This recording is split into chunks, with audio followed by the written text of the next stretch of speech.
નમસ્કાર, આઝાદ મીડિયા લાઈવમાં આપનું સ્વાગત છે। ભાવનગરમાં ભ્રષ્ટાચારી અધિકારીઓનો ભ્રષ્ટાચાર બેનકાબ, ક્લાસ 1 અધિકારી ઝડપાયો।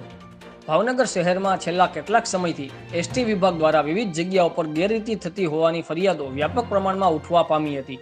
જે દરમિયાન આરટીઆઈ એક્ટિવિસ્ટ અને આઝાદ મીડિયા લાઈવના પત્રકાર મુર્તુઝાભાઈને ખાનગી ટ્રાવેલ સંચાલકો દ્વારા એવા સમાચાર પ્રાપ્ત થયા હતા, જેમાં એસટી વિભાગના વિભાગીય નિયામક એવા ક્લાસ 1 અધિકારી અશોક કેશવલાલ પરમાર વિવિધ રૂટ પર ખાનગી ટ્રાવેલ્સને બેરોકટોક રીતે ચલાવવા દેવા માટે મહિને ₹50,000ની માગણી કરે છે। આ અંગે આઝાદ મીડિયાના પત્રકાર તેમજ ખાનગી ટ્રાવેલ સંચાલકો દ્વારા એન્ટી કરપ્શન બ્યુરોને જાણ કરતા એસીબી દ્વારા છટકું ગોઠવવામાં આવ્યું હતું। આ છટકામાં ક્લાસ 1 અધિકારીઓ અશોક પરમાર ₹50,000ની લાંચ લેતા એસીબીના હાથે રંગે હાથ ઝડપાઈ ગયા હતા।